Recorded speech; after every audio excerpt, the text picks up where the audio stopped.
Latest updates के लिए ultra channels को सब्सक्राइब करें और बेल आइकन को प्रेस करें।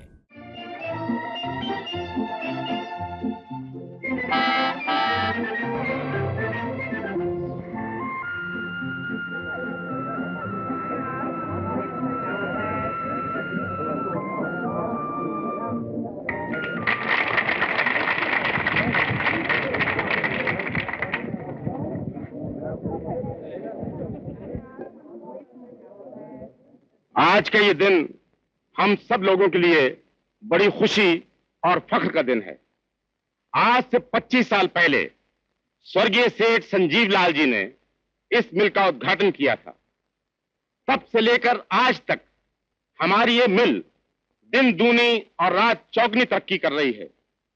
आज का ये जलसा इस मिल की सिल्वर जुबली यानी 25 साल पूरे होने की खुशी में मनाया जा रहा है। इस खुशी के मौके पर मैं आपको एक खुशखबरी और देना चाहता हूं कि सेठ संजीव लाल जी के बेटे सेठ राजीव लाल आज से इस मिल का सारा कारोबार अपने हाथों में ले रहे हैं और ये हम सब के नए मालिक हैं।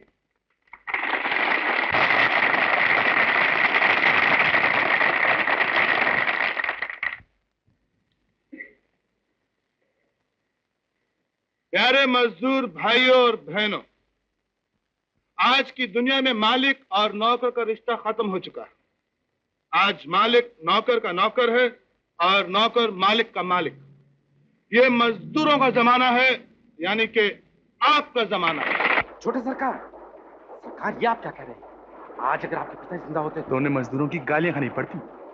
जी हाँ, तो मैं कह रहा था, मेरे पिताजी ने यह फैक्ट्री 6 लाख रुपयों से शुरू की थी। इन 25 सालों में 1 करोड़ से ज्यादा, यानी कि जरूरत से ज्यादा मुनाफा हो चुका। राजू, मैं कहती हूँ। मैं कहता हूँ माँ, तुम क्यों तकलीफ करती हो?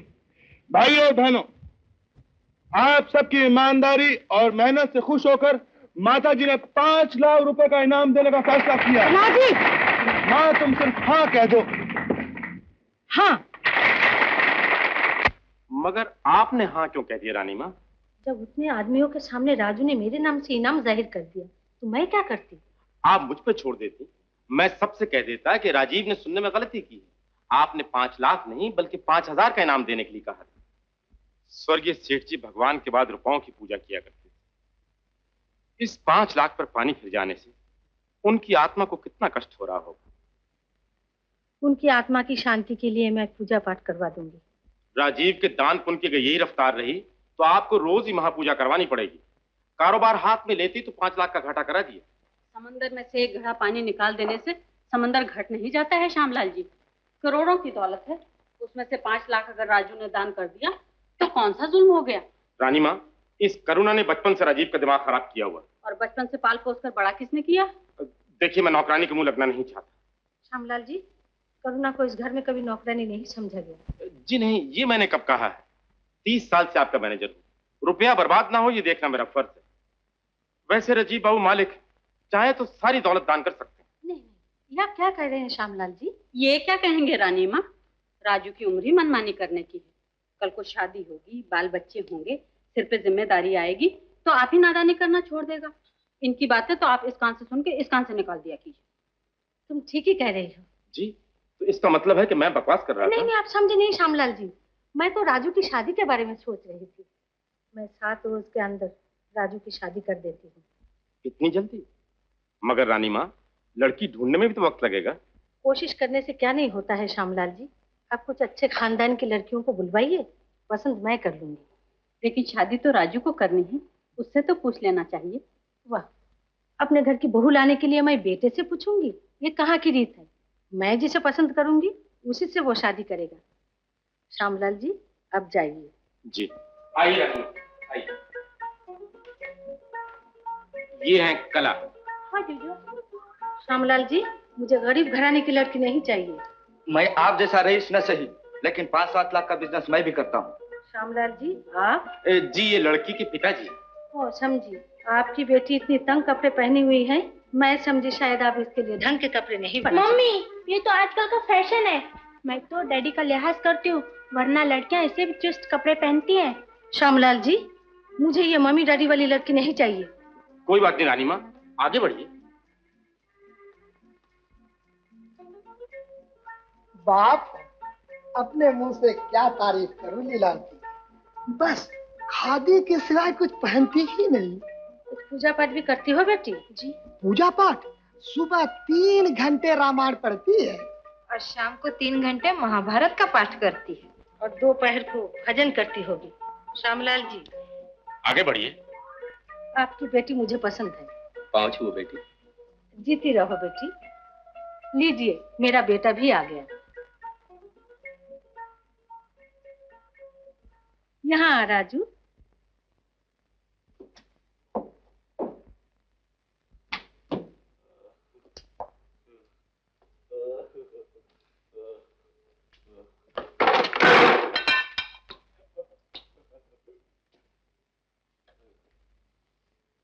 अरे तेरे पैर में क्या हुआ?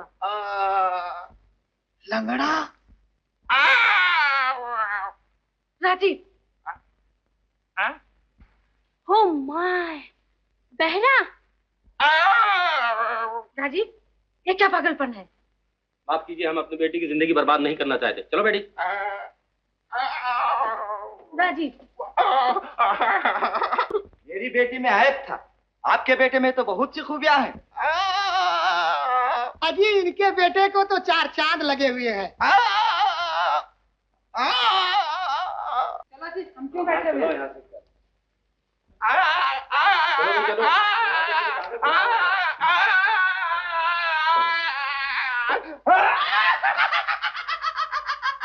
राजू, इस बदतमीजी का मतलब क्या है? माँ, जब तुम जानती हो कि मैं शादी करना नहीं क्या चाहता। तू शादी नहीं करेगा? नहीं। लेकिन मैंने लड़की पसंद कर ली है। कमाल करती हैं आप माँ, शादी मुझे करनी है और पसंद आप करेंगी? राजीव बेटे, शादी तो बराबर के खानदान में ही होगी। आखिर तुम भी तो एक करोड़पति के बेटे हो। तो ये जरूरी है कि किसी करोड़पति की लड़की से शादी करनी है? मैं शादी करूंगा तो अपनी पसंद की लड़की से शादी करूंगा। तेरी पसंद की लड़की होगी कैसी? जरा मैं भी तो सुनूं। मैंने आज तक ऐसी लड़की देखी तो नहीं है माँ, लेकिन उसकी एक धुंधली सी तस्वीर मेरे दिमाग में जरूर है। भोली, शर्मीली, लाजवंती, सुंदर। मुझे आज तक ये मॉडर्न लड़कियां कतई पसंद नहीं। जो ये शादी तो उसी से करेगा। मैं जिसे घर की बहू बनाना चाहूंगी। माँ, तुम्हारी एक मामूली जिद के लिए मैं अपनी जिंदगी को तबाह कर दूं? ये शादी सारी जिंदगी का सवाल होता है, एक लम्हे का खेल नहीं। लेकिन शादी उसे करनी पड़ेगी, और वो भी मेरी पसंद की। अरे कोई है? अरे कोई?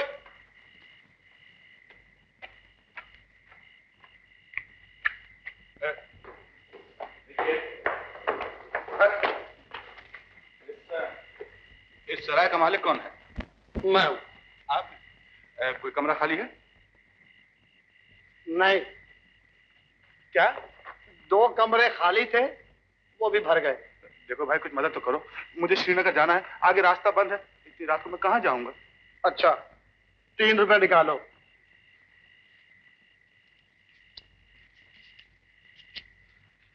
जाओ, उस सीढ़ी के नीचे सो जाओ।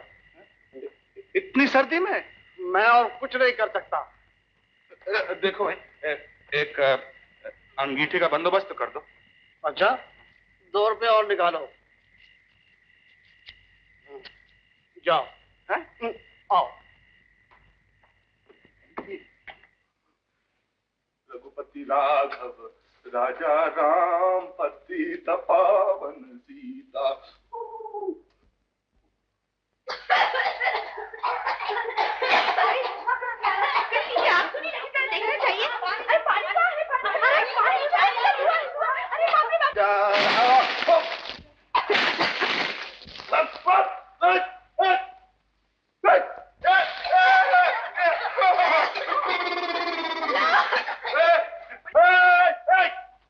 ये क्या बदतमीजी है?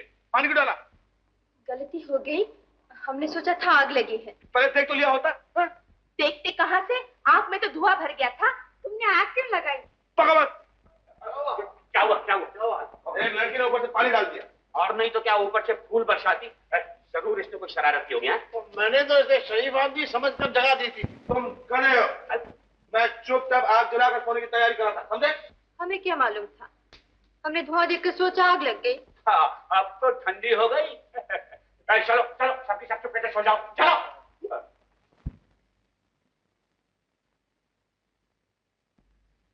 तू क्यों बुझ गई बेटा राजीव लाल? आज इस सर्दी में तेरी जाफरानी मौत की।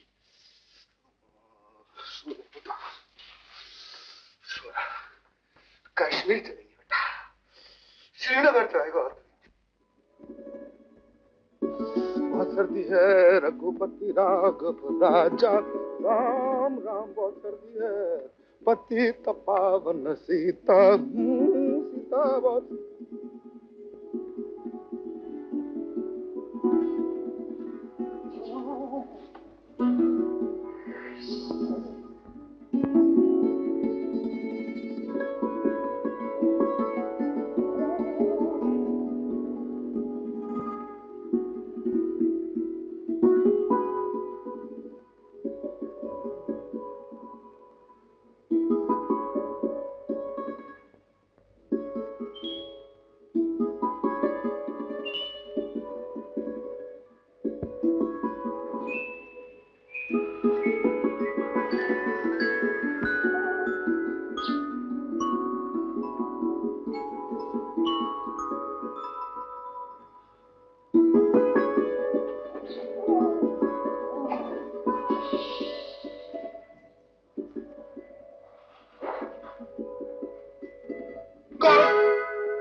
तुम ही ने तो पानी डाला था।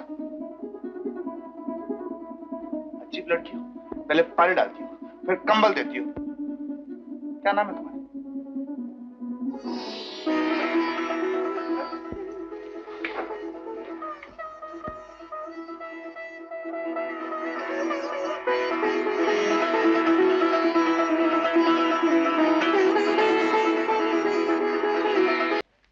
पहचाना? तुम? आवाज सुनकर चला आया, तुमसे मुलाकात हो गई, वरना मैं तुम्हें कहां ढूंढता। क्यों? रात को तुम आई और झट से चली गई, मैं तुम्हारा शुक्रिया भी अदा नहीं कर सका। सच्ची, अगर रात को तुम मेरी मदद नहीं करती तो मैं तो सर्दी में अकड़ गया होता। तुम सुबह चली गई, मैं तुम्हें तलाश करता रहा। क्यों? भूल गई? तुम्हारी एक चीज मेरे पास है। कौन सी चीज? पानी की बाल्टी? क्या बकती हो? करेक्ट। ओह, तब तो जान पहचान पुराने मालूम होती है। हमने तो सोचा था कल रात को ही पहली मुलाकात हुई थी। चुप रहो। तुम लोग बहुत बदतमीज हो। नहीं सरकार, हम लोग फूलवारी हैं। सुनो, वो भी फूलवारी है। देखो, सुनो, सुनो, सुनो, देखो, क्या है?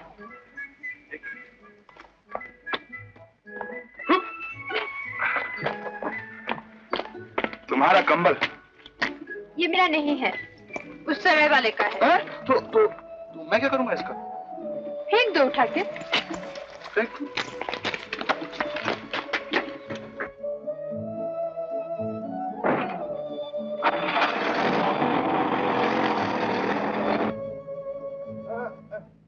सुनो, श्रीनगर का यही रास्ता है? हाँ। तुम वहीं जा रही हो? हाँ। तो गाड़ी में बैठ जाओ, मैं तुम्हें छोड़ दूंगा। मुझे पैदल चलने की आदत है। एक दिन में आदत खराब नहीं होगी। कल रात तुमने मेरी मदद की, आज मैं तुम्हारी। मैंने तुम्हें गरीब समझकर तुम्हारी मदद की थी। मुझे मालूम नहीं था कि तुम इतने बड़े आदमी हो। अच्छा, लेकिन तुमने मुझे बड़ा आदमी कैसे समझा? ये मोटर मेरी नहीं है। तो तुम क्या ड्राइवर हो? ड्राइवर? टोप तो ऐसे पहन रखा है जैसे कोई बहुत बड़े साहब हो। ओ साहब, हाँ साहब ही तो है ये टोप। साहब यानी कि मेरे सेठ जी बहुत अच्छे आदमी हैं। ये कपड़े भी उन्हीं के दिए हुए हैं, बख्शीश। मैं तो झूठ मूठ रोब में आ गई। तुम तो पूरे उधार चंद निकले। क्या निकला? उधार चंद। मोटर दूसरे की, कपड़े दूसरे के। तुम्हारा अपना क्या है? मेरा एक दिल जो किसी को अपना बनाना चाहता है। लेकिन मुश्किल तो यह है कि जिसको अपना बनाना चाहता है उसका ना नाम मालूम है ना पता। नाम तो बताती जाओ। किसका नाम पता पूछ रहे हो सरकार? तुमसे मतलब ये है कि रास्ते में गांव की सीधी सादी लड़कियों को छेड़ोगे तो मुसीबत में पड़ जाओगे सरकार। अपना काम करो ना जाके। अपना काम तो आपको समझाना था, सो समझा दिया। वैसे मेरा नाम मोहन है, याद रहेगा ना?